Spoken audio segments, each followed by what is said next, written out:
Dorky driver here. You better have insurance. I got these scratches on my face today. I was driving my car, minding my own business, and an alien spaceship crashes into it. You know, the usual. Pretty crazy stuff. It's a freaking spaceship. You go get insurance on a freaking spaceship. Good luck with that, buddy. And then the other big closure we're doing is on Wacker. We have a 3-block street closure on Wacker Drive, which is one of the major streets in Chicago. This set is supposed to be Hong Kong. We were looking for a lot of glass and steel, a lot of modern architecture like they have in Hong Kong. So we've covered every sign, every street sign. There's 168 street signs. We're reversing the traffic, painting out the street markings. Here we go, ready, everybody. We try to be prepared for lots of curveballs because he's a very spontaneous and creative guy. So, you know, when he gets here, he's thinking up shots as we go. I have everybody's phone number in my cell phone. Any question, like they just decided they wanted to have a camera inside that lobby. So I call up the general manager, can we put a camera inside the lobby? I have people stationed at every single building to kind of create a playground for him. All right, we're rolling, guys.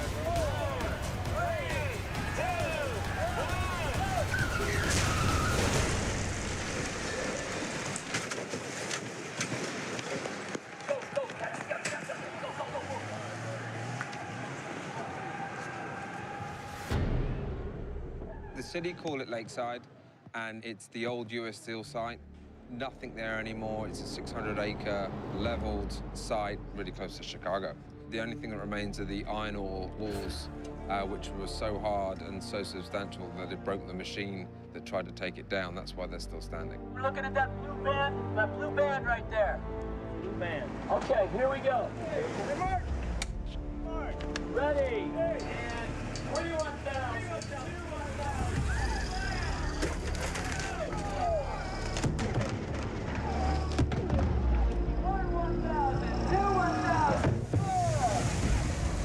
A great backlot for us to create some Hong Kong tsunami type events and have a bit of room to move. That's what I'm talking about. Woo! It's going to be action. It all starts lifting on action. You know what I'm saying? 3, 2, 1, action. The spaceship is a big giant magnet, and it's lifting all these metal things up.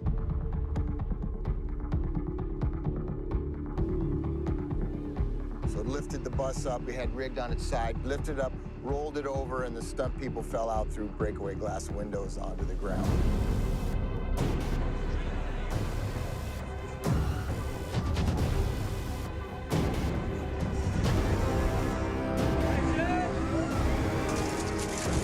We have stunt guys falling out, and as the bus starts flipping upside down, we go right under where the door would be, so directly under the bus, and then towards another convertible where other guys are then flying out of. Oh, that's cool. It's pretty exciting stuff.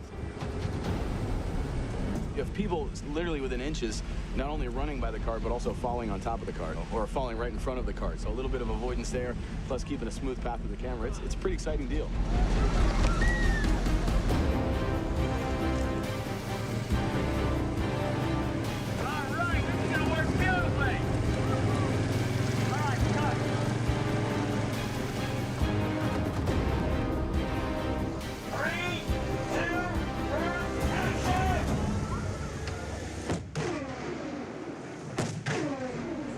What we were trying to simulate here is that a boat was being lifted up and it was dropped into the water.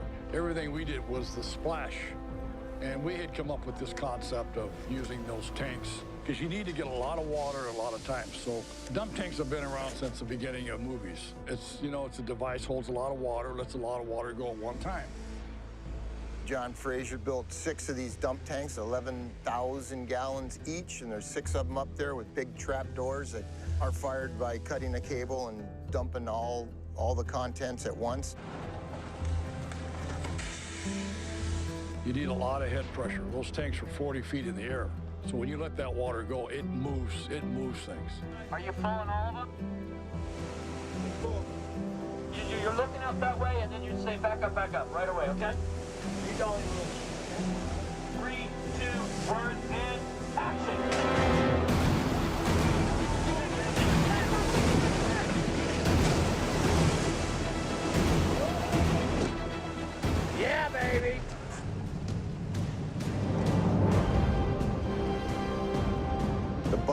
put a bunch of weights on the back top of it, and then we weakened the frame real good so that when it crushes, it accordioned real flat on the ground and blew up simultaneously.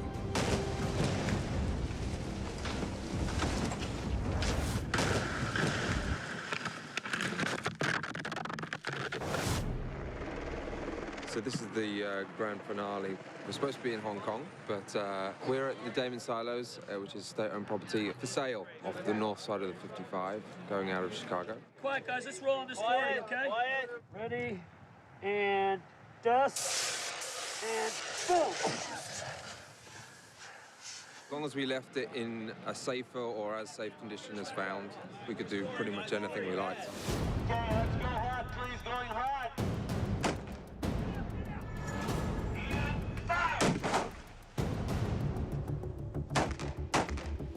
These were silos built in, I think, 1930s. Get out of here now! And Michael came in and destroyed the shit out of them.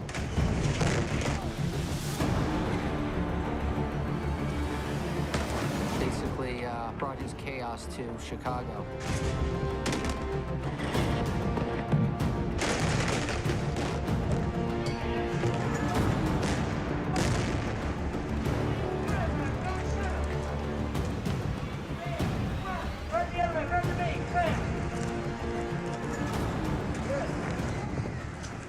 Everything that we do in the movies is we're not really ever blowing anything up.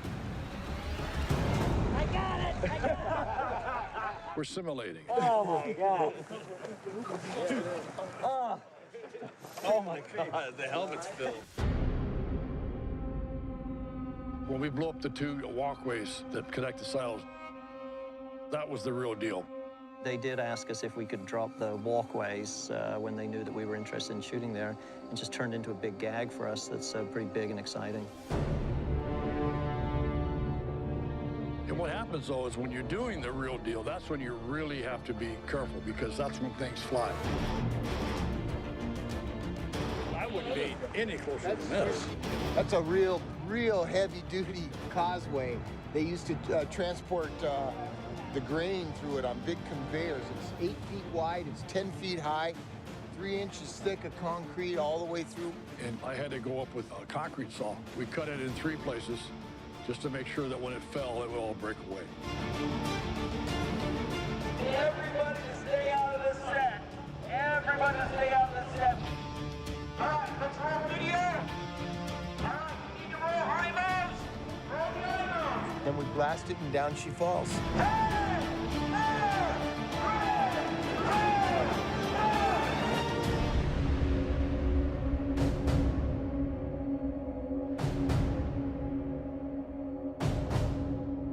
You know, you're 125 feet in the air. You don't want to have the fire department or any of the special effects crew members to run up those stairs and put out a fire. So we ran our own sprinkler system in the whole building. And then as soon as the explosion went off, the water was right there. We just revved up the pumps and put all the fires out. And those are things that you do just to make everything safe.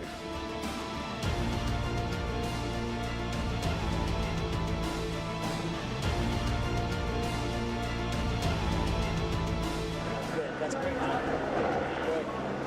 Hey, looks good. Also goes in. Let's see it again. I didn't think it was going to be that big. It's 8 a.m. and we're thinking about maybe dropping those 2 bridges. Well, where did they go? Where did they go? Somebody beat us to it.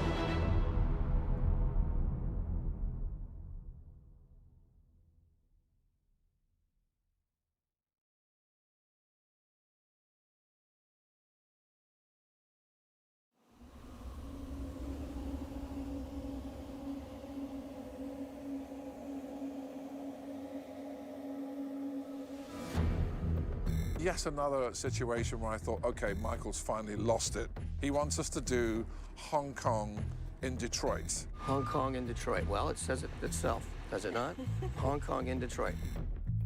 You sort of go, you sort of clean your ears out and think, okay. Creating Hong Kong in the middle of downtown Detroit, it's just pretty damn remarkable, you know? We did build a huge amount there that you could never do in Hong Kong. Hong Kong is so dense. You're cheating exterior photography in a U.S. city for Hong Kong. So the look of those sets is vital to that illusion. We're in the middle of downtown Detroit. This is an empty lot. And we have a big area we can build our buildings that we're going to destroy. And this is great. I mean, there's not much around here. You can close up the streets, and we sort of have our peace. That's the part that's going to break off. We're going to build scaffolding behind it because we want to hide that building because it would give Detroit away. So it's going to be like this bamboo scaffolding covering the whole building. We're not copying the street in Hong Kong. We're just trying to put buildings together that make sense while they're shooting them and then make sense when they mix it with real footage from Hong Kong. And part of filming in an environment like this is we have different entities, including the Detroit People Mover. We just wrapped that. If you look at it, it's in Chinese. It runs about every 2 to 5 minutes, and they're willing to work with us while we're filming here. So they're actually going to be a big part of our set. We built a lot of things that could be knocked down because, you know, you got 50-foot dinosaurs going through Hong Kong. They're going to knock a lot of stuff down. It's not a city built for dinosaurs. For us in the construction end, it's very important to have that coordinated effort between the art department and us in construction because we have a tendency to like to build things straight and true. And in this particular instance, this thing's been aged. The buildings have to look like they're deteriorating. So it's a matter of how much age, how deteriorated the buildings need to look. And in this case, what we did is we did a series of 1x3 plan-ons, and then we put lath over it. So it gave that broken away look. And this here, of course, is not real rebar because it could be a safety issue. We had 4 or 5 weeks working with construction, putting bullet hits in the walls. They would build a partial set, and then we would go in and put what we call the cavity or the mortar. And then we would put our explosive charge in that cavity. We have to run wires down each one of these holes, number, label them. Then we'll go back and put our squibs in, some debris. And then they would plaster over that. When it's detonated, it gives you that illusion that we've made this big hole, but the hole's already there. So we're gonna walk over to the noodle shop right now. These were very difficult to make, and Kevin Kropp, one of our set dressers, one of our buyers, figured out how to do this. Exhibit A, first trial at making noodles, shredding paper towel through a shredder. It seemed to work from a distance, but then we'd have to paint them and weigh them down because they would blow too readily. So step B was to come up with something that had more weight and that the color was right. These are 48-foot long runs of rubber bands used to power model airplanes. The idea was based on images, references that Jeffrey found of noodles hanging from the rafters, essentially, of these noodle shops in China. And then the other part of the equation was a noodle making machine. So it was just a matter of gathering found parts. These are old conveyor belts. These are valve covers from a car engine, uses chain guards, a couple of pistons, and voila, we have a noodle shop. So our first day in Detroit. Michael said, okay, so here's your path. Don't crowd my Steadicam when the explosion goes, which means stay this side of the Steadicam. You're gonna go round here, take a left there, go forward a little bit more. We're gonna see the 2 explosions through that circle. We're gonna go to them. We were like, okay. The circle's here. You're gonna find your place towards your dad. You're gonna go to the other side. And then you go round there and follow that post round. Jack, you cut in this way. Mark, come wide. Come in here. You're gonna go to this mark right here. I'm gonna shout missile. When I shout missile, you duck. Boom! That thing goes. You guys then cut in this way. So we were like, okay, yeah, that's fine. Okay. Because one thing I love about Michael Bay is that he really gets into the trench with his troops. Ready in 3, 2, 1, action! All right, come on, we gotta wait to get behind Hound, all right? Once we started shooting outside in the Hong Kong set in Detroit,